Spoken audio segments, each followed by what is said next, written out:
মুখ্যমন্ত্ৰী ডাঙৰীয়া ৰেজাউল কৰিম চৰকাৰ প্ৰসংগত বাৰে বাৰে তেওঁ শিক্ষা জেহাদৰ কথা উল্লেখ কৰি আছে। জেহাদ শিক্ষাৰ বিকাশ বুলি ক'লে আমাৰ আপত্তি নাই। জেহাদ মানে গণ্ডগোলীয়া শব্দ, তাৰমানে প্ৰশ্ন কাকত ফাদিল কৰিব, উত্তৰ বহি ফাদিল কৰিব। তেওঁলোকে বিভিন্ন ধৰণৰ যেনেকৈ আমি কওঁ লেণ্ড জেহাদ মাটি টকা দি নিকিনে। তেওঁলোকে লেণ্ড জেহাদত কি কৰে, মাটিটো দখল কৰে।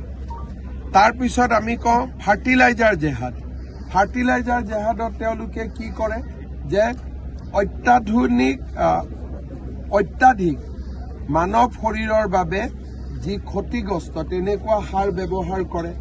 যেতিয়া আমি লাভ জেহাদ বুলি কওঁ, ছোৱালীজনী ঘৰৰ পৰা দেউতাক মাকৰ সন্মতিত বিয়া কৰাই লৈ নাযায়, ফুচুলাই পেলাই লৈ যায়। গতিকে জেহাদ শব্দটোৱে ২ নম্বৰী যিটো চলি আছে আজি অসমৰ পৰিপ্ৰেক্ষিতত ২ নম্বৰীটোক বুজায়। ৰেজাউল কৰিমে এতিয়া মোটামুটি ঘোষণা কৰি দিলে যে আমি লেণ্ড জেহাদ কৰিলোঁ, লাভ জেহাদ কৰিলোঁ, ফাৰ্টিলাইজাৰ জেহাদ কৰিলোঁ, এইবাৰ আমি শিক্ষা জেহাদো কৰিলোঁ। তাৰমানে কিমান বেয়া মাথা এইবিলাক। শিক্ষাৰ বিকাশ বুলি ক'ব পাৰিলেহেঁতেন যে আমাৰ ল'ৰা ছোৱালীয়ে পঢ়ক। তেওঁ বুজাই দিলে যে লাভ জেহাদৰ দৰে আমি শিক্ষা জেহাদো কৰিম। যিটো USTMত আৰম্ভ হৈছিলে, এতিয়া তেওঁলোকে এইটো আনুষ্ঠানিকতা দি দিলে। গতিকে এনেকুৱা কৰি থাকিলে কেতিয়াবা ৰেজাউল কৰিমক জেলত ভৰাব লাগিব। নাই কেতিয়াবা, আজি এতিয়ালৈকেতো আইন ভাঙা নাই, মুখেদি ক'লেতো আইন নাভাঙে, কিন্তু এনেকে বেছি বেছি কথা কৈ থাকিলে জেলত যাব লাগিব।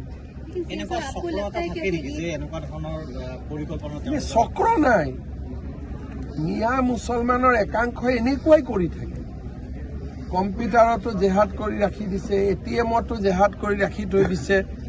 একাংশ ব্যক্তি যেনেকে মৰিগাঁৱত এতিয়াতো গোটেই মানে ইণ্টাৰনেট জেহাদৰ এটা ডাঙৰ কেন্দ্ৰ কৰি পেলাইছে।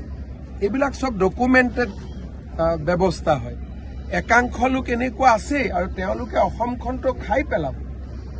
আজি বিজেপি আছে বুলি কৰবাত বাচি আছে, নহ'লে এইটো ৰেজাউল কৰিমৰ দৰে মানুহটোতো আমাৰ বৰ ঘৰতে সোমাব।